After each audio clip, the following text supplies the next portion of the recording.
Hello friends, I am from the इनअप guys. आज हम बीए प्रोग्राम थर्ड ईयर का पॉलिटिकल साइंस लेसन फोर्थ करने जा रहे हैं, जिस लेसन का नाम है वैश्वीकरण। गाइस गाइस ये जो लेसन है ना, वैश्वीकरण आपके दो तरीके से फ़ायदा करने वाला है। जिन बच्चों के पास ग्लोबलाइजेशन की बुक है, भूमंडलीकरण वाली जो बुक लिया होगा, वो वैश्वीकरण की बुक ले रखा होगा अलग से सिलेबस में, तो उसके लिए भी थोड़ी सी यूज़फुल हो जाएगी। ठीक है, और अच्छा चैप्टर है और ईजीएस्ट वन है। इसके अंदर कुछ एक क्वेश्चन दे रखा है जो मोस्टली रिपीट होता है हर बार एसएल के अंदर में, मतलब इंपॉर्टेंट क्वेश्चन है। तो गाइस जैसे कि हर बार की तरह हम पहले सबसे पहले एक इंपॉर्टेंट क्वेश्चन करते हैं जो आपके मतलब सिलेबस बुक के पेपर एग्जाम के हिसाब से इंपॉर्टेंट है। ठीक है, उस क्वेश्चन को करते हैं, फिर आगे हम बढ़ते हैं, अपनी सीक्वेंस को आगे बढ़ाते हैं। तो गाइस क्वेश्चन क्या आता है, उसमें क्वेश्चन क्या देता है, जो क्वेश्चन नॉर्मली दिया जाता है आपके मतलब एसएल में पूछा जाता है क्वेश्चन, वो क्वेश्चन क्या है, कहता है वैश्वीकरण के विभिन्न आयामों का वर्णन कीजिए। नॉर्मल सा क्वेश्चन, इजी सा, इजीएस्ट वन। और भी दो तीन होते हैं, मैं बता दूंगा आपको भी। वैश्वीकरण के विभिन्न आयाम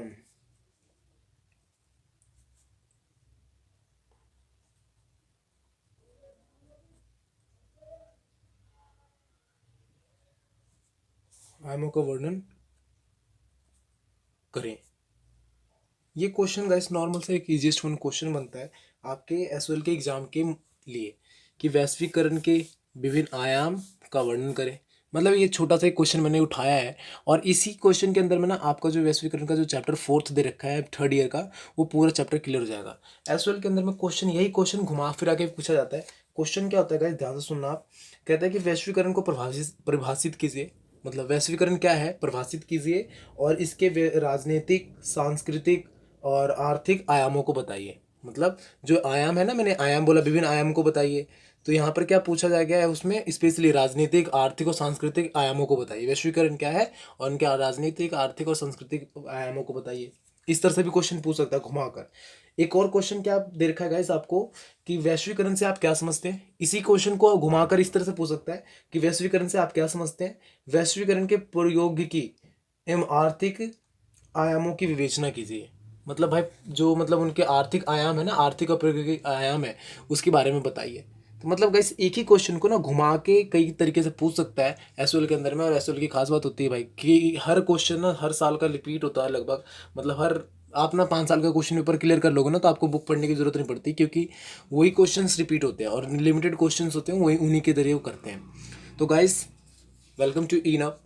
गाइस इनअप पे अगर आप अभी वीडियो देख रहे हो, तो अगर अभी न्यू हो, आप अभी तक सब्सक्राइब नहीं किया हमारे चैनल को, तो प्लीज़ यार सबसे पहले सब्सक्राइब कर लें, शेयर कर लें, लाइक कर दें। क्योंकि गाइस आपको हम first year, second year, third year की पूरी हिस्ट्री और पॉलिटिकल करवाने वाले हैं। ठीक है, इस पॉलिटिकल और हिस्ट्री की पूरी करवाने वाले हैं थर्ड ईयर तक का। तो गाइस प्लीज़ सब्सक्राइब कर दे, शेयर कर दे, लाइक कर दे। और गाइस हम चैप्टर शुरू करते हैं। वैश्वीकरण, ग्लोबलाइजेशन, इंग्लिश में ग्लोबलाइजेशन। सबसे पहले गाइस आप में से बहुत सारे बच्चों ने ट्वेल्थ में पढ़ा होगा ग्लोबलाइजेशन क्या होता है। इकोनॉमिक्स जिनके पास होगी तो नॉर्मली पढ़ा होगा। एलपीजी वाली नीति जो हमारे डॉक्टर मनमोहन सिंह ने चलाया था भारत के अंदर में, एलपीजी, लिबराइजेशन, प्राइवेटाइजेशन, ग्लोबलाइजेशन, उदारीकरण, निजीकरण, वैश्वीकरण। ये 3 तरह की नीति, मतलब ये 3 एलपीजी करके चलाया गया था। ये लिक्विड पेट्रोलियम गैस नहीं कह रहा मैं। एलपीजी हमारे भारत के अंदर में 1999 के 91 में 91 में चलाया गया था।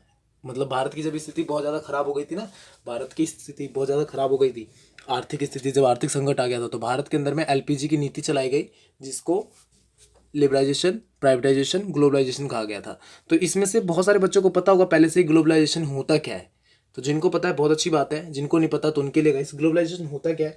तो ग्लोबलाइजेशन एक ऐसा साधन है, एक ऐसा मतलब ऐसा एक ग्लोबलाइजेशन के जरिए ना हम अपने देश के व्यापार के लिए विदेशी व्यापार के लिए हम क्या करते हैं, मार्ग खोल देते हैं। सपोज करो आपका एक घर है, आप पहले अपने घर के अंदर ही व्यापार कर रहे थे, पर जब से आपने ग्लोबलाइजेशन अपनाते हो, जैसे ही आप अपने ग्लोबलाइजेशन अपनाते हो, ग्लोबलाइजेशन के बाद क्या करते हो, आप अपना रास्ता खोल देते हो घर का, कि भाई तू भी आकर हमारे यहाँ पर व्यापार कर सकता है, तू भी आकर व्यापार कर सकता है, तू भी आकर व्यापार करता है, तू भी आकर व्यापार कर सकता है। मतलब विश्व में से कहीं भी कोई भी आकर आपके यहाँ पर व्यापार कर सकता है। मतलब ये इन्वाइट करना होता है विदेशियों को व्यापार करने के लिए अपने यहाँ पर। ये ग्लोबलाइजेशन का अर्थ होता है भाई, यही मतलब इसका सिंपल उदाहरण के तौर पे समझने के लिए यही होता है। मतलब दूसरे को इनवाइट करना।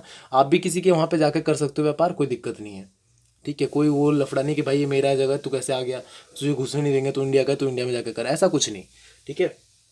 ये वैश्वीकरण का ऐसे आपके बुक में क्या दे रखा है, कहता है वैश्वीकरण का ना विश्व स्तर पर शुरुआत जो हुई थी 1980 के करीब में हुई थी। वैश्वीकरण की जो शुरुआत का डेट माना जाता है कि मतलब हुआ कब, वैश्वीकरण चालू कब से हुआ, तो 1980 के ना काल का जो काल होता है वो वैश्वीकरण की शुरुआत का काल माना जाता है। मतलब पूरे विश्व स्तर पर, विश्व में इससे पहले भी बहुत सारे देशों में वैश्वीकरण था, पर वो कुछ लिमिटेड देशों के साथ ही। जैसे सपोज करो भारत के अंदर में वैश्वीकरण मान लो है, तो भारत के जो पड़ोसी देश है ना, भारत के पड़ोसी देश बांग्लादेश, श्रीलंका, इन सब के साथ ही होगा। ठीक है, जो इनके पड़ोसी देश है उनके साथ ही लेन देन था, तो ये वैश्वीकरण इतने छोटी सी लिमिटेड थी। पर जो 1980 में जो वैश्वीकरण विश्व स्तर पर चालू हुई ना, उसके अंदर में क्या था कि पूरा विश्व उसके चपेट में था। भारत, पाकिस्तान, नेपाल, बांग्लादेश, भूटान, सारा जितने भी देश है ना, सारे एक दूसरे के चपेट में थे वैश्वीकरण के। मतलब हम अमेरिका आके हमारे भारत में व्यापार कर सकता था, हम चीन में जा सकते थे, चीन अमेरिका में जा सकता था, मतलब हर जगह एक दूसरे जाके व्यापार कर सकते थे। ये वैश्वीकरण 1980 में प्रभाव इसका चालू होता है। अब भारत के अंदर में वैश्वीकरण की मंजूरी 1991 में मिलती है। ठीक है, 1991 में किसके द्वारा दिए जाते हैं, तो उस समय हमारे वित्त मंत्री होते हैं डॉक्टर मनमोहन सिंह। तो डॉक्टर मनमोहन सिंह के थ्रू उनको मतलब नीति की शुरुआत की जाती है, भाई वैश्वीकरण की नीति की शुरुआत की जाती है। तो उसके बाद मिलता है उनके द्वारा, मतलब हमारे भारत में 1991 में शुरुआत होती है, जबकि पूरे विश्व में 1980 में चालू हो चुका होता है वैश्वीकरण। इसके अंदर वैश्वीकरण का सबसे बड़ा भाई क्या कार्य क्या होता है, वैश्वीकरण का व्यापार, वित्तीय प्रवाह और टेक्नोलॉजी सूचनाओं का एकीकरण। भाई वैश्वीकरण होता क्या है, वैश्वीकरण अगर पूछ लिया जाए वैश्वीकरण होता क्या है, तो सबसे पहले आप ये बताओगे कि 1980 में विश्व भर में वैश्वीकरण का शुरुआत हुआ, विश्व स्तर पर वैश्वीकरण की शुरुआत हुई। वैश्वीकरण का ना बहुआयामी धारणा है भाई। बहुआयामी मतलब इसके बहुत सारे डेफिनेशंस हैं, अलग अलग मानना होता है अलग अलग लोगों का। जैसे विश्व स्तर पर लोगों का ना एक दूसरे से जुड़ाव, कितने सारे लोगों का मानना है कि वैश्वीकरण होता क्या है, तो वैश्वीकरण का मानना है कि लोगों का जुड़ाव, आपस में जुड़ाव, आपसी जुड़ाव। भाई कई सारे लोगों का मानना है वैश्वीकरण होता क्या है, तो वैश्वीकरण का अर्थ है आपसी जुड़ाव, मीन्स वैश्वीकरण। ठीक है, कई सारे लोगों का ये मानना है मतलब कि व्यापार, वित्तीय प्रवाह, टेक्नोलॉजी तथा सूचनाओं का एकीकरण। भाई व्यापार हो, अब सपोज करो पहले मैं इंडिया के अंदर सिर्फ व्यापार कर रहा था, अब विदेश में भी जाकर व्यापार कर सकता हूँ, मतलब पहले यहीं करता था अब यहाँ पे भी कर सकता हूँ जाकर, तो क्या वही वैश्वीकरण हुआ। और वो यहाँ पर आकर कर सकता है, मैं वहाँ पर जाकर कर सकता हूँ, तो ये वैश्वीकरण हुआ। और वित्तीय प्रवाह, पहले मेरे पैसे मेरे पास ही रहते थे, अब मेरे जो इंडियन रुपीस है वो अमेरिका के पास भी, अगर इंडिया हमारे साथ, अमेरिका हमारे साथ व्यापार करना चाहता है तो उसको हमारे पैसे की जरूरत पड़ती है, हम अमेरिका के साथ व्यापार करना चाहते हैं तो हमें उसके पैसे की जरूरत पड़ती है। ठीक है, तो ये क्या हुआ, वित्तीय प्रवाह होता है। और टेक्नोलॉजी और सूचना का एकीकरण भाई, आजकल देखते हो कि हमारे जैसे ना 1900 जब मतलब युद्ध चल रहा था, पाकिस्तान के साथ युद्ध चल रहा था, तो हमने अमेरिका से हेल्प मांगी थी, किसके लिए, कि वो अपनी टेक्नोलॉजी दिखा दे उसकी अमेरिका मतलब पाकिस्तान के खुफिया जगहों की जानकारी के लिए। अमेरिका मना कर देता है। तो आज क्या है, हमारे वैश्वीकरण के कारण क्या है कि हर देश एक दूसरे से जुड़े हुए हैं सूचना टेक्नोलॉजी प्रसार के लिए, कि भाई टेक्नोलॉजी अगर आपके पास है तो आप दूसरे देश की मदद कर सकते हो, वैश्वीकरण के जरिए हमें इजी हो गया है। अब जो चीज़ हमारे पास नहीं है, जैसे देखो अभी रफाल रफाल करके आपने बहुत ज़्यादा इलेक्शन में सुना होगा नाम, अभी मतलब राहुल गांधी तो पीछे ही पड़े रफाल के, तो रफाल करके एक मुद्दा बहुत ज़्यादा चल रहा है आजकल। तो रफाल क्या, फ्रांस की कंपनी ने बनाया, फ्रांस का मुद्दा है, फ्रांस का कंपनी टेक्नोलॉजी प्रसार के कारण क्या वो इंडिया के अंदर आके इंडिया ने खरीदा उनसे। ये किस कारण से, वैश्वीकरण के कारण से। अगर वैश्वीकरण नहीं होता ना तो हमारा इंडिया के अंदर कभी रफाल मुद्दा ही नहीं होता। सपोज करो वैश्वीकरण होता ही नहीं ना तो हम मुद्दा ही नहीं होता, कभी हम रफाल खरीद ही नहीं सकते थे। ठीक है, तो ये चीज़ें यहाँ पर वैश्वीकरण के कारण पड़ता है। ठीक है, कई सारे तरह लोगों का ना माना जाता है संचार साधनों का विकास। ठीक है, सूचना तकनीकी प्रौद्योगिकी का, बहुराष्ट्रीय कंपनियों का मतलब प्रसार प्रचार। ठीक है, बहुराष्ट्रीय कंपनी है जो एमएनसी कहते हैं ना, मल्टीनेशनल कंपनी, एमएनसी, एमएनसी। बहुत सारे बच्चे जो होते हैं 12th के बाद वो क्या कहते हैं कि भाई मैं क्या करना चाहता हूँ, कहाँ पे काम करना चाहते हो, तो भैया जी मैं एमएनसी में काम करना चाहता हूँ, मल्टीनेशनल कंपनी, मल्टीनेशनल कंपनी, बहुराष्ट्रीय कंपनियाँ। बहुराष्ट्रीय कंपनियां, जो विदेशी कंपनियां होती हैं ना जो दूसरे देश में जाकर व्यापार करते हैं उसको बहुराष्ट्रीय कंपनी कहते हैं। तो इस तरीके की चीज़ें भी यहाँ पर देखने के लिए मिलती हैं कि मतलब बहुराष्ट्रीय कंपनी का आदान प्रदान, प्रचार प्रसार, एक जगह से दूसरी जगह पर फैलाव और रोजगार का बढ़ावा, ये वैश्वीकरण होता है। गाइस मैंने 9 मिनट की वीडियो में सिर्फ आपको वैश्वीकरण बताया, अभी इसके आयाम तो बताया नहीं है, अभी देखते हैं। ये थोड़ा बड़ा वीडियो बनेगा गाइस, क्योंकि ये इस वाले मतलब जो 3rd ईयर के चैप्टर्स हैं वो थोड़े लॉन्ग हैं। ठीक है, तो प्लीज़ सब्सक्राइब कर ले, शेयर कर ले, लाइक कर दे। एक शेयर, एक लाइक, एक सब्सक्राइब कर सकते हो आप यार, और हमारे गोल को अचीव करने के लिए वो बहुत ज़रूरी है। दूसरी चीज़ गाइस, चैप्टर्स बड़े बड़े हैं तो प्लीज़ पूरा देखिए जिससे आपको समझ में आए। और आपका जो एग्ज़ाम के डेट्स ना कुछ दिन में आने वाले हैं, 3rd ईयर वालों के एग्ज़ाम के डेट्स आने वाले हैं कुछ दिनों में, तो भी जुड़े रहें भाई, हमसे जुड़े रहें, आपको आने वाले हर भी सभी अपडेट मिल जाएंगे, तो जुड़े रहें प्लीज़। गाइस अभी देखते हैं वैश्वीकरण के ना मतलब लक्षण क्या थे, मतलब वैश्वीकरण का पैदा होने का कारण क्या बना, मतलब क्यों, क्या प्रभाव क्या रहा वैश्वीकरण का, मतलब कहने का मतलब ना किस तरह का ना मतलब चीजें लगी वैश्वीकरण, किस तरह की चीजें हुई जिससे वैश्वीकरण का ना जरूरत पड़ी हमें, किस तरह की चीजें, कारण क्या रहा वैश्वीकरण का, मतलब वैश्वीकरण आज हमने अपना लिया भाई, उसका कारण क्या रहा वैश्वीकरण का कारण। ठीक है, हम अब बात करते हैं किसके बारे में, कारण के बारे में, वैश्वीकरण का कारण। ठीक है भाई, आज हमारे भारत में क्या है, वैश्वीकरण अपना रखा है, तो वैश्वीकरण अपनाया तो वैश्वीकरण का कुछ कारण हुआ होगा ना, क्या कारण था भाई, ऐसी थोड़ा ना अपना लिया। तो वैश्वीकरण का कारण क्या माना जाता है गाइस, वैश्वीकरण का सबसे बड़ा कारण माना जाता है विज्ञान एंड प्रौद्योगिकी। वैश्वीकरण का सबसे बड़ा कारण क्या माना जाता है, विज्ञान, विज्ञान एवं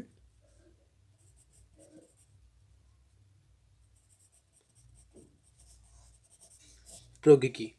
भाई विज्ञान एंड प्रौद्योगिकी मतलब ना टेक्नोलॉजी और साइंस एंड टेक्नोलॉजी।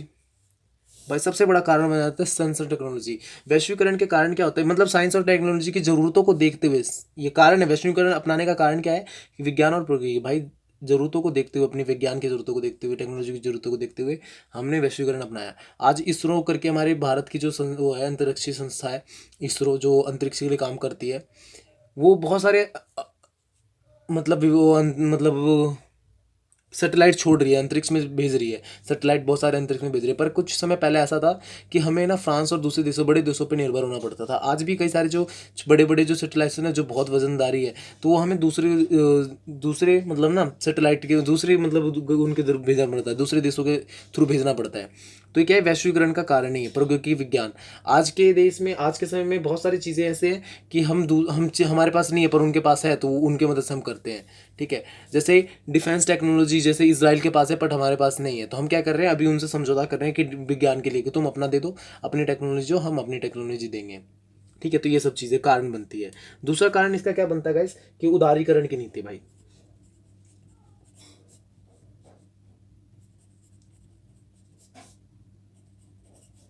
उदारीकरण की नीति, भाई दूसरा कारण बनता है वैश्वीकरण अपनाने का कि भाई उदारीकरण की नीति। उदारीकरण मीन्स या पूंजीवादी। भाई जो इस समय की अर्थव्यवस्था है ना, वो पूंजीवादी अर्थव्यवस्था की ओर मूव कर रही है। मतलब भारत ने भी 1991 से पहले तक पूंजीवादी व्यवस्था की ओर नहीं चल रहा था, वो मिश्रितवादी व्यवस्था था और अभी भी है। बट 1991 के बाद ना पूंजीवादी व्यवस्था का ना बहुत ज़्यादा प्रभाव देखा जाने लगा भारत के अंदर में। कारण क्या बनता है कि भाई भारत के जो मतलब भारत ही नहीं, बहुत सारे देशों में कारण क्या बनता है कि वो विकसित राष्ट्र होते हैं, विकसित राष्ट्र जो पहले ही डेवलप थे, पूरी तरह से विकसित थे, तो वो भाई पूंजीवादी अर्थव्यवस्था अपनाते हैं। सोवियत संघ के पतन के बाद ना कोई दूसरा ऑप्शन नहीं बचता है, तो उसके बाद सारे देश ना पूंजीवादी व्यवस्था की ओर जाते हैं, क्योंकि उनको अपना विकास करने का कोई साधन चाहिए होता है भाई। और आप विकास करने के लिए पूंजीवादी व्यवस्था से अच्छा कोई टेक्नोलॉजी नहीं था, क्योंकि वो टेक्नोलॉजी पर निर्भर थी। ठीक है, तो उसी तरह ना सारे पूंजीवादी व्यवस्था की ओर खिंचाव होता है। और ना वो मतलब जो उदारीकरण की नीति है, उसमें सबसे बड़ा कारण क्या बनता है, औद्योगिकरण। जो औद्योगिकरण आया था आपके मतलब शुरुआत हुआ औद्योगिक क्रांति के अंदर में, विश्व के अंदर में बहुत सारे टेक्नोलॉजी आई, संचार आया, तो वो सारा लेन देन इधर उधर, प्रदान इधर उधर हुआ ना, तो उसके कारण से ये उदारीकरण की नीति के थ्रू वैश्वीकरण की ओर हम जाते हैं। अगर हम उदारीकरण की नीति ना अपनाएं तो वैश्वीकरण की ओर जाने की जरूरत ही ना पड़े, क्योंकि अब पैसे में विदेशी पूंजी को हम लाएंगे ही नहीं, तो पैसे की हमें जरूरत ही नहीं, विदेशी पूंजी को लाएंगे नहीं, तो वैश्वीकरण हुआ कहाँ, खत्म हो जाता है वहाँ पर। ठीक है, तीसरा आता है सबसे बड़ा जो पॉइंट बनता है, पारस्परिक निर्भरता।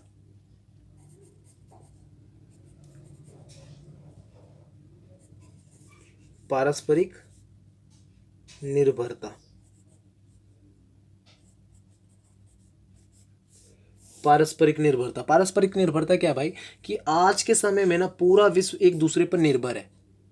आज के समय में पूरा विश्व एक दूसरे पर निर्भर है। अगर अमेरिका कहते हैं कि मैं अपना खुद चला लूंगा, अगर अमेरिका भारत के अंदर व्यापार ना करे, तो अमेरिका की बहुत जो इनकी जीडीपी ग्रोथ रेट है बहुत कम हो जाएगी, क्योंकि भारत विश्व की दूसरी सबसे बड़ी जनसंख्या वाला देश है और सबसे गरीब देश में से भी एक है। ठीक है, तो उसके कारण से बाकी देश इस पे अट्रैक्ट हो रहे हैं कि भाई यहाँ पर क्या है, बाजार बहुत बड़ा है, यहाँ पर हम बाजार कर सकते हैं। अमेरिका जो कंपनी, सबसे बड़ी कंपनी एप्पल कंपनी, विश्व भर में जितना व्यापार करती है ना, वो भारत में वो अकेले करती है। पूरा विश्व एक तरफ, भारत अकेले एक तरफ।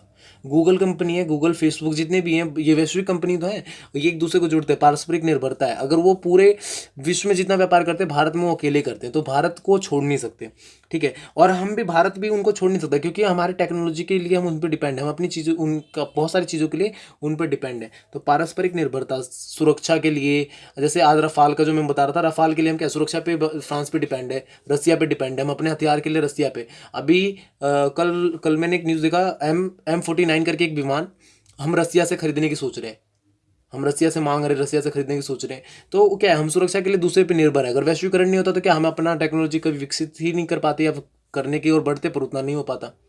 वो विकसित है उनका, तो उनसे हम ले रहे हैं, सोच रहे क्या टाइम वेस्ट करना। तो ये चीज़ें पारस्परिक निर्भरता, ये कारण बनता है वैश्वीकरण को लाने का। अब गाइस, कारण तो बन गया वैश्वीकरण का लाने का, एक कारण है, 3 कारण बता दिया मैंने। अब इसके अंदर एक और चीज़ें बात करते हैं गाइस, वैश्वीकरण के लक्षण क्या थे, मतलब फीचर्स क्या थे, खासियत क्या थी वैश्वीकरण की। भाई वैश्वीकरण आ गया तो वैश्वीकरण के फीचर्स भी तो होगा, कुछ खासियत भी तो होगी, अभिलक्षण, जिसे हिंदी में अभिलक्षण कहते हैं, ठीक है, वैश्वीकरण के अभिलक्षण।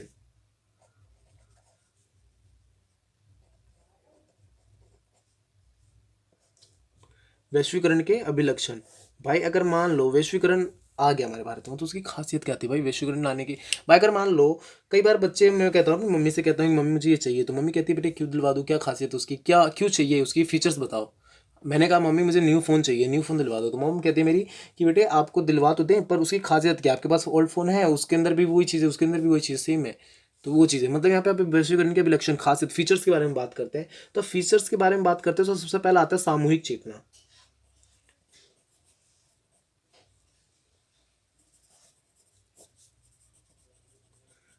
सामूहिक चेतना, सामूहिक चेतना के अंदर क्या आ जाता है, कलेक्टिव कॉन्सेप्ट, मतलब इसमें क्या आ जाता है guys, कि वैश्वीकरण का अर्थ ना विश्व में रहने वाले सभी लोगों को एक भाव में देखना, मतलब भाई एकता स्थापित करना विश्व के अंदर में। वैश्वीकरण का एक ना अर्थ ये भी निकाला गया कि विश्व को एक दूसरे को आपसी जुड़ाव, जो मैंने बताया था ना, आपसी जुड़ाव। तो सामूहिक चेतना के अंदर में ये आया कि विश्व, वैश्वीकरण क्या चाहती है, लोगों को एक दूसरे को जोड़ना चाहती है, आपस में जोड़ना चाहती है, एकता कायम करना चाहती है। तो ये वैश्वीकरण का मूल अर्थ रखा गया। तो जिसके कारण से भाई ये वैश्वीकरण की फीचर्स में से एक दिया गया कि भाई क्या करते हैं, परिवार दूर दराज हिस्से में बैठे, आज क्या समय है कि आप दिल्ली में बैठे हो, और आप दिल्ली में बैठे बैठे ना कन्याकुमारी तक का ना आप ना कॉल लगा सकते हो घर पे बैठे बैठे। तो ये क्या वैश्वीकरण का ही कारण, तो टेक्नोलॉजी और सार प्रसार। आप दिल्ली में बैठे हो, आप पाकिस्तान में कॉल अगर पूछ सकते हो, हेलो अम्मी जी कैसे हो, तो मतलब कुछ भी चीज़ यार। तो ये वैश्वीकरण के कारण, तो ये सामूहिक चेतना है जो लोगों की जरूरत है आज के समय में इसकी, ठीक है। दूसरा इसके अंदर कारण बनता है गैस, तीव्र गतिशीलता, तीव्र गतिशीलता।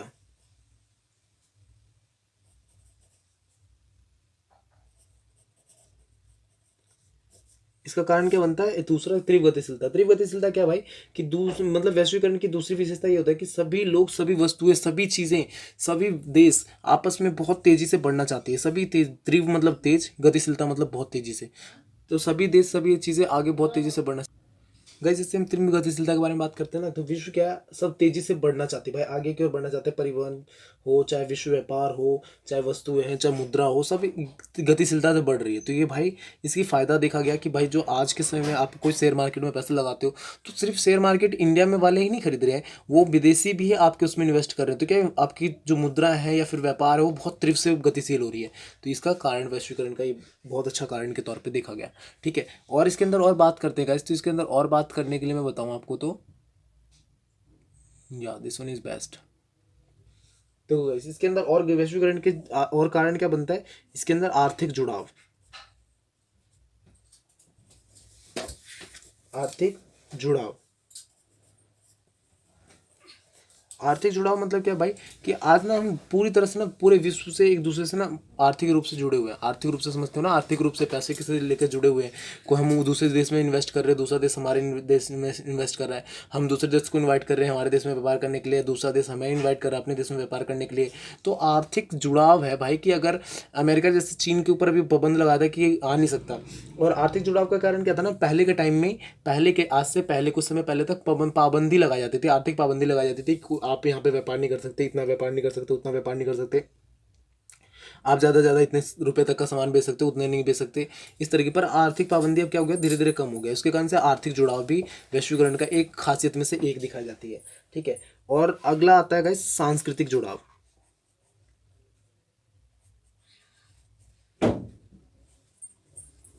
सांस्कृतिक जुड़ाव। भाई अगला आता है सांस्कृतिक जुड़ाव। सांस्कृतिक जुड़ाव होता क्या है गाइस? तो आज के समय में आपने देखा होगा कि हम क्या कर रहे हैं, हमारे इंडिया में तो खास करके हम फॉरेन कल्चर्स को फॉलो कर रहे हैं। देख रहे हो, आज वैलेंटाइन डे, 14 फरवरी वैलेंटाइन डे। तो आज के समय में आप इंडिया में जाओगे ना, तो आपको अलग कलरफुल दिख रहा होगा, पूरा इंडिया आज कलरफुल दिख रहा होगा, लड़के लड़कियां सारे कलरफुल होंगे। तो ये क्या सांस्कृतिक जुड़ाव है भाई। और वो उनके वहाँ पे जाओगे तो उनके हमारे जो त्यौहारें हैं वो हमारे भारत में जब आती हैं तो होली के दिन पे वो भी कलरफुल दिख रहे होते हैं। तो सांस्कृतिक जुड़ाव एक दूसरे से जुड़ा हुआ मतलब क्या है, ट्रेडिशन कल्चर्स का आदान प्रदान, एक दूसरे से जुड़ाव, तो सांस्कृतिक जुड़ाव में आ जाता है गाइस। पता है जैसे जैसे मैंने आपको बताया ना सारा, अगर स्टेप उसी तरह लिखते हो ना, पहले वैश्वीकरण बताओगे, कारण बताओगे, विलक्षण बताओगे, फिर उसके आयाम बताने जा रहा हूँ वो आयाम बताओगे, अगर इस तरह से करते हो तो आपको अच्छा खासा नंबर मिलने वाला है गाइस। डोंट वेरी, आपको चिंता करने की जरूरत नहीं है, अच्छे खासे आपको नंबर मिल जाएंगे। और बहुत सारे बच्चों ने मुझे ये बताया था कि सर मुझे मुझे मतलब सजेस्ट किया था मुझे कि सर आपको किस तरीके से पढ़ाना चाहिए। तो गाइस बहुत सारे बच्चों ने कहा था नोट्स बनाकर पढ़ाओ सर। तो नोट्स में इसी तरीके से हो सकता है गाइस कि आप कारण मैंने बता दिया क्या क्या चीज़ें हैं, तो आप इसको लिख सकते हो। अभिलक्षण मैंने बताया तो इस तरीके से इसको लिख सकते हो, और इसको डिफाइन करना होता है। अभिलक्षण में लिखा है इसको डिफाइन करो, इसको लिखा है इसको डिफाइन करो, इसको लिखा हुआ है इसको डिफाइन करो, इस तरह से। ठीक है, यही करके ना भाई आप नंबर ला सकते हो एसओएल के अंदर में। इससे ज़्यादा आप उम्मीद ना करें कि आपको एसओएल वाले कुछ और करने वाले हैं। बुक इतनी बोरिंग है आपकी कि आप पढ़ के बिना कुछ नहीं कर सकते। रियली मैं पढ़ चुका हूँ, मैं बता रहा हूँ आपको, बहुत बोरिंग है आपकी बुकें, बहुत बोरिंग है। आप रेगुलर की तरह होते बुकें तो अलग है, बट रेगुलर की मैं कम से कम यार एक पिक्चर तो होती है, देखने के बाद इंटरेस्ट तो आता है, पर इसके अंदर इंटरेस्ट जैसा कुछ है ही नहीं। ठीक है, यहाँ तक आप करते हो सांस्कृतिक जुड़ाव तक कि आपका अभिलक्षण के बन जाते हैं। अब हम करते हैं भाई वैश्वीकरण के मतलब आयाम क्या है, परिणाम या आयाम। ठीक है, ठीक है, हम बात करते हैं आयाम के बारे में। वैश्वीकरण के आयाम, आयाम मतलब भाई कि इसके अंदर क्या क्या चीज़ें आती हैं, कौन कौन सी स्टेप्स आते हैं वैश्वीकरण के। तो सबसे पहले आयाम के बारे में बात करते हैं, तो हम सबसे पहले राजनीतिक आयाम को लेकर चलते हैं भाई।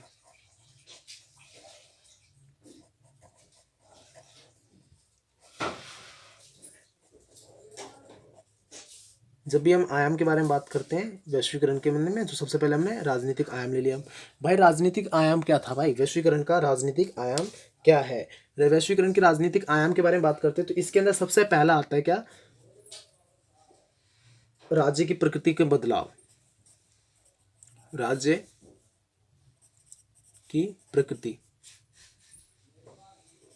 प्रकृति मतलब उसके व्यवहार या फिर स्वरूप या फिर बिहेवियर में बदलाव, प्रकृति में बदलाव, राज्य की प्रकृति में बदलाव। राज्य की प्रकृति में बदलाव कहने का मतलब कैसे कि भाई जो पहले, आज से पहले जो विश्व था ना हमारा, वो राज्य का कहने का मतलब ये नहीं कि दिल्ली मुंबई चेन्नई, ये राज्य नहीं, यहाँ राज्य का मतलब देश है भाई। आप जब 12th की बात पढ़ते हो ना, राज्य जहाँ भी यूज होता है वहाँ पे देश से संबंध होता है, ना कि किसी और चीज़ों से। ठीक है, तो राज्य की प्रकृति में बदलाव मत कहने का मतलब ना कि जो आज के समय में जो राज्य हैं आज के समय में वो एक दूसरे पे निर्भर हैं। ठीक है, पहले के टाइम में क्या होता था, सभी राज्यों का मोटिव, देशों का मोटिव क्या होता है कि अपनी विकास करना, पर आज क्या है कि भाई परस्पर सहयोग के साथ विकास करना। परस्पर सहयोग मतलब अपनी टेक्नोलॉजी का उससे वो करो, कॉम्बाइंड करो, मतलब दूसरे से दो अपनी टेक्नोलॉजी, दूसरे की टेक्नोलॉजी यूज़ करो, परस्पर सहयोग के साथ विकास करना। तो उसकी प्रकृति में बदलाव आया। पहले क्या था, अपना विकास कर लो बाकी तो दूसरा कर लेंगे। आज के समय में बहुत सारे क्या करते हैं लोग कि पहले यार अपना तो पेट भरे फिर ना दूसरे को खिलाऊंगा। और पहले के टाइम में क्या था कि अलग कि अपना पेट भरे फिर खिलाऊंगा, पर अब के समय में क्या है कि अपना भी करो और दूसरे को भी करवाओ। ठीक है, समझ में आ रहा है दोस्तों आपको? अगर समझ में आ रहा है तो यार फटाफट लाइक शेयर सब्सक्राइब जरूर कर दें यार, क्योंकि आपके एक एक लाइक शेयर सब्सक्राइब से ना हमारे गोल कंप्लीट हो जाएगा। हमने एक गोल सेट किया है। ठीक है, आने वाले टाइम में आपको बताएंगे भी कि गोल क्या है हमारा। तो बहुत है भाई, बहुत ही आपका हेल्पफुल रहेंगे। अगला पॉइंट आता है इसमें गाइस, राष्ट्र का महत्व। गाइस राष्ट्र का महत्व कहने का मतलब क्या होता है, राष्ट्र का महत्व, राष्ट्र मतलब देश, देश का महत्व। वैश्वीकरण के कारण ना देश का महत्व ही बढ़ गया है। देश का महत्व बढ़ने का कहने का मतलब कैसे, जैसे देश का महत्व कहने का मतलब ना कि जो वैश्वीकरण के अनुसार जो विद्वान मतलब वैज्ञानिक हुआ, विज्ञान हुआ, ये सारे क्या हुआ, बड़ी तादाद में ना एक दूसरे जगह पे मतलब एक जगह से दूसरी जगह पे निर्भर होने लगे। पहले जैसे फर्स्ट वर्ल्ड वॉर के बाद क्या था कि दो देश थे, अमेरिका एंड रूस, रसिया, ये दोस्त पे पूरी देश थे ना, हम इन दोनों के ऊपर ही निर्भर थे। पर वैश्वीकरण के कारण क्या हुआ कि ना हम रसिया पे निर्भर है ना अमेरिका पे निर्भर है, हम कई सारे देशों पे कहीं भी जा सकते हैं, कोई रोक टोक नहीं है। पहले क्या होता था वैश्वीकरण में, अगर मुझे हथियार लेना है या फिर अमेरिका से लूँगा या रसिया से लूँगा, पर आज क्या है, मैं इजराइल की तरफ भी जा सकता हूँ। अभी हमने मतलब डिफेंस के लिए एक हथियार, जो मतलब सुरक्षा के लिए उनके डिफेंस सिस्टम पे उन इजराइल के पास बहुत अच्छा हथियार है, तो हमने उनसे समझौता किया कि आप हमें अपनी हथियार दो। जापान से हम हथियार ले रहे हैं, ठीक है। तो कई तरह की टेक्नोलॉजी ना साझा करने के लिए हम दूसरे देशों पे भी निर्भर हैं, बाकी बड़े विश्व जो बड़े देश थे उनको छोड़कर, ठीक है। तो इस तरह की चीज़ें भी यहाँ पर देखने को मिलती है। राष्ट्र का महत्व बढ़ जाता है, वहाँ पर राष्ट्र का महत्व बढ़ जाता है। कई सारे वैज्ञानिक मानते हैं ना, पहले के जैसे प्रकृति थी देशों की क्या थी, कि पहले अपना विकास फिर दूसरे का विकास। पर यहाँ पर क्या कहते हैं वैज्ञानिक, कि अभी भी प्रकृति वही है, पहले अपना विकास बाद में दूसरे का विकास। बट क्या है, यहाँ पर थोड़ा सा चेंजेस के साथ हम परस्पर सहयोग के साथ, मतलब दूसरे से लेन देन करते हुए यहाँ पे विकास करते हैं। और गाइस सोचो, एक और चीज़ मैं बताऊँ तो, आप मान लो इसके अंदर में क्या आना है, इसके अंदर में क्या आना है, इसके अंदर में क्या आना है, आप भूल गए। बट ये अगर आपको पॉइंट से याद है ना, अगर आप लिख दोगे इसके अंदर में थोड़ा बहुत भी मिलाकर लिखोगे ना, तो एसएल वाले नंबर देते हैं यार, 90% नंबर देते हैं। आप उसको कर सकते हो, थोड़ा सा आप ट्राई करना, हो जाएगा आपका, ठीक है, कोई दिक्कत नहीं आती। आप एक बार ट्राई करोगे हो जाएगा, पर ट्राई करने होगे तो। इसके अंदर और क्या आता है, राजनीतिक आयाम के अंदर में और हम बात करते हो तो इसके अंदर में और क्या आता है गाइस, विज्ञान एवं तकनीकी की भूमिका भाई। विज्ञान एवं तकनीक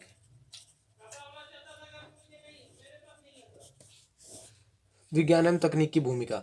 यहाँ पे विज्ञान एवं तकनीक की भूमिका क्या होता है, मतलब भाई आज के समय में जो वैश्वीकरण है, राजनीतिक आयाम के तौर पर सुरक्षा के लिए, विज्ञान के लिए, अभी मैंने बहुत बार ऊपर में एग्जांपल दिए हैं, सुरक्षा के लिए, विज्ञान के लिए, किसी भी चीज़ के लिए हमें क्या दूसरे देशों पर निर्भर है भाई, और वो दूसरे देश भी हम पर निर्भर है, ऐसा नहीं कि हम ही निर्भर है भाई। अगर किसी देश को कुछ चेक करना होता है, कुछ चीज़ चाहिए होता है, कुछ करना होता है, यूज़ करना होता है। अब जैसे मान लो अमेरिका ने बहुत सारे हथियार बना लिए, तो उसका क्या, हथियार गले में टांग के तो घूमेगा नहीं। तो क्या किया भाई, पाकिस्तान को उसने बेच दिया, पाकिस्तान को बेचा, उसको उसका फायदा, उसको हथियार का टेस्ट पता चल गया कि भाई हथियार मेरे कैसे थे, अच्छे थे, खराब थे, वो पता चल गया। और दूसरी चीज़ क्या होता है कि भाई पाकिस्तान ने उसका यूज़ भी कर लिया, पैसे भी मिल गया अमेरिका को, हथियार का यूज़ भी पता चल गया। तो मतलब ये क्या, वैश्वीकरण का ही प्रभाव है। टेक्नोलॉजी आज अमेरिका के पास है, तो अपनी टेक्नोलॉजी शेयर किया, जिससे उसका विकास हुआ। उसको हमने टेक्नोलॉजी शेयर करते हैं तो उसके हम चार्जेस देते हैं, नहीं ऐसे ही शेयर कर दिया भाई, ले ले, दोस्त है अपना, तो दोस्त है, भाई है, ऐसा करके तो नहीं होता ना, उसको शेयर देते हैं। तो उसके कारण क्या होता है, उसका विकास हुआ, यहाँ पर ही आ जाता है, ठीक है। तो ये गाइस आपका राजनीतिक आयाम होता है। इसके अंदर और अभी 3 आयाम इसके अंदर हमें पढ़ना होता है मेनली, ठीक है। राजनीतिक आयाम को मैंने 3 पॉइंट्स बताया आपको। दूसरा आता है इसके अंदर आर्थिक आयाम, ठीक है। 3 आयाम के अंदर में टॉपिक हैगा, ठीक है। तीनों आयाम पूछे जाते हैं, कि तीनों आयाम, विभिन्न आयाम पूछे ना, मतलब कई बार 2 पूछ लेता है, 1 पूछ लेता है, 3 पूछता है, तो तीनों आपको बताने पड़ेंगे। दूसरा आता है आर्थिक आयाम,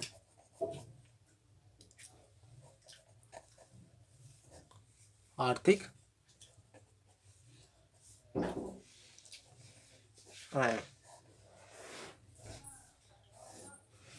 ठीक है। इस आर्थिक आयाम के बारे में जब बात करते हो guys, तो आर्थिक आयाम के अंदर में सबसे पहला आता है व्यापारिक प्रतिबंधों में कमी। भाई सबसे पहला आता है व्यापारिक प्रतिबंधों में कमी, व्यापारिक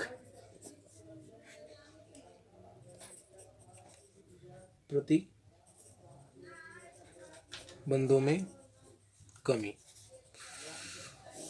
व्यापारिक प्रतिबंधों में कमी मतलब कहने का मतलब गाइस पता है क्या, जैसे अभी अमेरिका ने कुछ दिन पहले चीन पर प्रतिबंध लगा रखा था, व्यापारिक प्रतिबंध। बट पहले के टाइम पे क्या होता था ना, हमारे देश में पूरी 1991 से पहले, जब हमारे देश ने वैश्वीकरण की नीति नहीं अपनाई थी, तो उससे पहले क्या था, हमारे देश के अंदर में व्यापारिक प्रतिबंध था कि कोई भी विदेशी कंपनी हमारे भारत में आके व्यापार नहीं कर सकती है।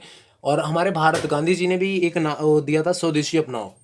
अभी जैसे पतंजलि वाला कर रहा है ना, पतंजलि वाले जी हैं, वो रामदेव बाबा, कौन से बाबा हैं, हाँ रामदेव बाबा, वो क्या कहते हैं कि पतंजलि अपनाओ, शुद्ध देसी, मतलब भाई अपने देश का बना हुआ, बात तो सही, अपने देश का करना चाहिए, बहुत अच्छी बात है, अप्रिशिएट करना चाहिए। पर ग्लोबलाइजेशन की टाइम पर हम ये किसी के ऊपर दबाव नहीं, मतलब हम अपनी चीज़ों को प्रचार प्रसार कर सकते हैं कि आप ये चीज़ करो, ये चीज़ करो, बट हम ये किसी को मना नहीं कर सकते कि आप यहाँ पे आके बेचो मत।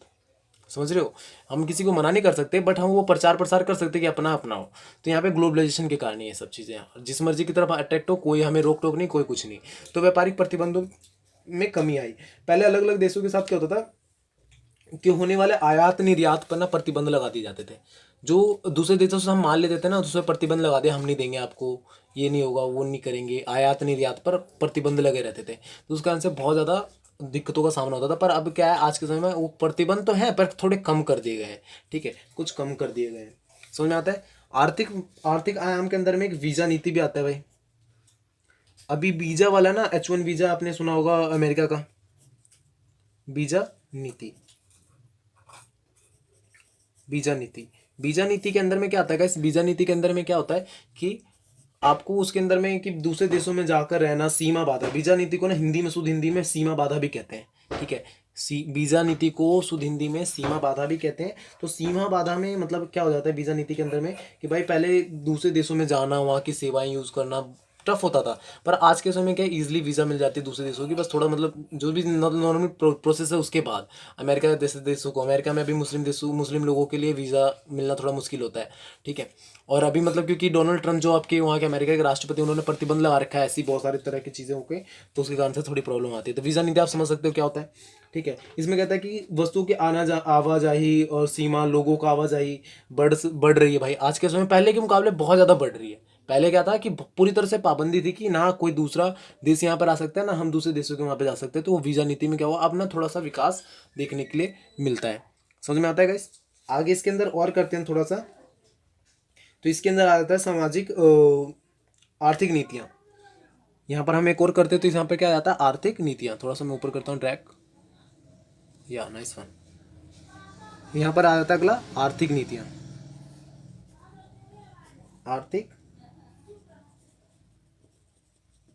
आर्थिक नीतियाँ, आर्थिक नीतियाँ क्या होती है गाइस कि आज के विश्व में क्या हुआ है, सभी देशों की आर्थिक नीतियाँ लगभग एक समान है। सभी विश्व की, सभी देशों के जितने भी देश है ना विश्व में, जो भी ग्लोबलाइजेशन को अपना रखे हैं, सभी की आर्थिक नीति क्या है, एक समान है। एक समान कहने का मतलब कैसे कि सभी देश क्या है, विकास करना चाहते हैं, सभी देश विकसित होना चाहते हैं। तो आगे अपनी आर्थिक नीति जो सेट कर रखा है ना, वो अच्छे ढंग के लिए, अच्छे विकास के लिए पहले से सबकी एक समान नीति उन्होंने सेट कर रखा है, पहले से ही बना रखा है। तो ये क्या है, एक समान नीति होना, आर्थिक नीति एक समान होना, ये कहलाता है, ठीक है। और सभी विकास के कारण ना सबका नीति एक ही है, पर भले ही प्रभाव अलग अलग देता है, पर आर्थिक नीति सबकी एक समान है, आर्थिक नीतियाँ एक समान है।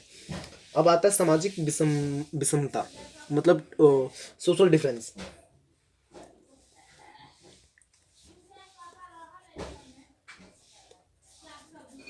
सामाजिक विषमता, ठीक है। सामाजिक विषमता, अब यहाँ पे क्या बात करते हैं, सामाजिक विषमता मतलब इसके अंदर ना जो कहा जाता है कि भाई वैश्वीकरण का प्रभाव तो बहुत अच्छा भी दिखा, पर समाज में लोग ना, बहुत सारे लोग खुश नहीं है, वैश्वीकरण से खुश नहीं है। कारण क्या होता है, कहा जाता है कि ना कुछ लोगों का राय है कि वैश्वीकरण ना आबादी के छोटे तबकों को लाभ नहीं होता, मतलब छोटे तबकों को उतना ज़्यादा लाभ नहीं होता। पर कई सारे लोगों का ये भी मानना है कि वैश्वीकरण से क्या हुआ, सपोज करो कोई देश है, भारत के अंदर में वैश्वीकरण से क्या हुआ, विदेश से कंपनी आई तो अपने साथ अपने लोग तो नहीं लेकर आई ना, लेकर आई होगी तो 2 4 10 लोग कर लेकर आई होगी। तो क्या करता है भाई, जिस देश में आई उसी के देश के तो लोगों को नौकरी दे रही है ना, तो वैश्वीकरण का भाई रोजगार के लिए भी फायदा होता है। वैश्वीकरण दूसरे देशों से आई तो वो क्या करती है, शिक्षा ही प्रदान करती है भाई। अब कोई कंपनी है, सपोज करो मेट्रो आई, तो हमें मेट्रो क्या भारत में आने से पहले क्या चलाने आता था, बिल्कुल भी नहीं। बट क्या है, वैश्वीकरण आने के कारण क्या हुआ, मेट्रो के कई सारे लाखों लोगों को रोजगार दिया, लाखों लोगों को रोजगार देने के बाद मेट्रो हमें चलाने आया, हमें शिक्षा मिली ना उसके बारे में, तो ये नॉलेज भी अपग्रेड होता है। तो ये भी वैश्वीकरण का सामाजिक विषमता, मतलब लोगों की अलग अलग सोच, डिफरेंसेस दिखाई जाती है, ठीक है। यहाँ पे कहा जाता है कि सामाजिक सुरक्षा कवच की तरह तैयार करता है, मतलब ना वैश्वीकरण ना सामाजिक सुरक्षा के ऊपर हमला करता है। वैश्वीकरण जो है वो सामाजिक सुरक्षा को आघात पहुंचाता है, ऐसा करके बताया गया है, ठीक है। इसके अंदर एक और पॉइंट बनता है आर्थिक वाले में। आर्थिक वाले में 1 2 3 4 हो चुके हैं, 5 पॉइंट आर्थिक वाले में, ठीक है। आर्थिक वाले में पारस्परिक निर्भरता, पारस्परिक निर्भरता तो 4 बार आ चुका है आपका, ठीक है।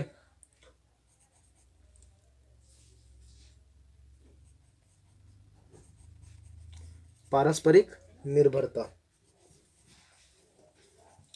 गाइस जब आप पारस्परिक निर्भरता के बारे में बात करते हो ना, पारस्परिक निर्भरता यहाँ पे क्या बात करता है कि भाई आज के समय में क्या, हम सरकार, लोग, दुनिया, सुरक्षा, दवाई, इलाज, सब चीज़ के लिए एक दूसरे पे निर्भर है। आज कैंसर का इलाज ना जिनके पास है वो उनके पास जाते हैं, मतलब। और पारस्परिक निर्भरता में मतलब ना सारे देश, जैसे आतंकवाद, आपने कुछ समय पहले ही नरेंद्र मोदी ने सुना होगा कि आतंकवाद मेरा या तेरा सिर्फ मुद्दा नहीं है, सिर्फ पाकिस्तान या भारत का ही सिर्फ इकलौता मुद्दा नहीं है आतंकवाद। ये क्या है, विश्व के लिए भाई, सभी के लिए सोचने वाली बात है, आतंक को लेकर सोचने वाली बात है। तो ऐसा कहा था भाई, पूरा विश्व ने क्या कहा कि हम सारे साथ हैं, हम सारे सोचेंगे इस चीज़ को लेकर, हम भी कदम उठाएंगे। तो आतंकवाद जैसे मुद्दे भाई जो बड़े स्तर पर सभी देशों के लिए जरूरी है, तो वहाँ पर ये दिखाया जाता है। तो पारस्परिक निर्भरता यहाँ पर यूज होता है। गाइस ये वाला आपने कर लिया। अब इसके बाद एक लास्ट बचता है आयाम, जो कहलाता है सांस्कृतिक आयाम, ठीक है। एक लास्ट बचता है कहलाता है सांस्कृतिक आयाम। सांस्कृतिक आयाम ज़्यादा कुछ नहीं है, उसमें थोड़ा सा ही है। आपको ये पता है ये जो चैप्टर पढ़ रहे हो आप, ये 12th में ही पढ़ चुके, तो ज़्यादा टफ नहीं है आप सबके लिए, और ये आयाम भी पढ़े हो 12th में, बस थोड़ा सा कम, ठीक है।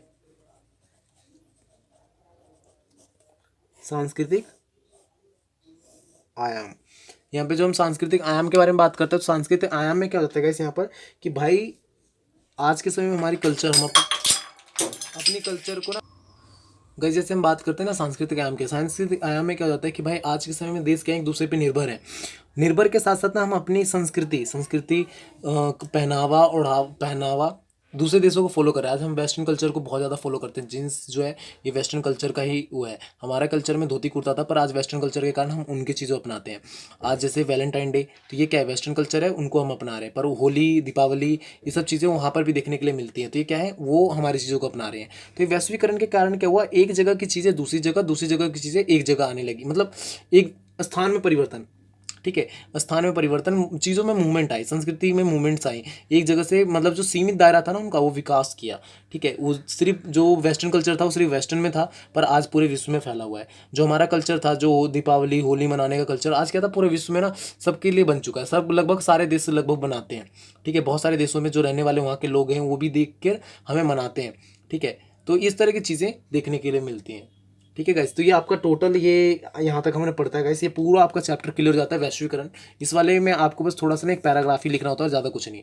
ये आपको 4th चैप्टर जो आपको मैंने करवाया वैश्वीकरण, लेसन BA प्रोग्राम का लेसन 4th वैश्वीकरण ग्लोबलाइजेशन, पूरी तरह से आपको मैंने समझा दिया, पॉइंट्स भी करवा दिए हैं नोट्स की तरह में। अगर चाहो तो आप इसके ना पीछे से लिख सकते हो, अच्छे से बना सकते हो, कोई दिक्कत नहीं है। और गाइस अगर आपको कोई डाउट है about that chapter, you can ask me any time. और आप व्हाट्सअप ग्रुप में भी जुड़ सकते हो, डिस्क्रिप्शन में ग्रुप है, लिंक हैगा, वहाँ पर आप उसके थ्रू जुड़ सकते हो। और दूसरी चीज़ गाइस, प्लीज़ अगर आपने वीडियो पूरी देखी है तो प्लीज़ यार लाइक शेयर सब्सक्राइब जरूर करें, और कमेंट बॉक्स में ज़रूर बताएं कि वीडियो कैसी रही, कहाँ पर कुछ कमी छूट गई है तो आप बता सकते हो, मैं इंप्रूव जरूर करूँगा, ठीक है गाइस। आपका सजेशन हमारे लिए बहुत अच्छा होता है, हम इंप्रूव जरूर करेंगे। तो guys please subscribe share like and never forget to subscribe us. Thank you guys.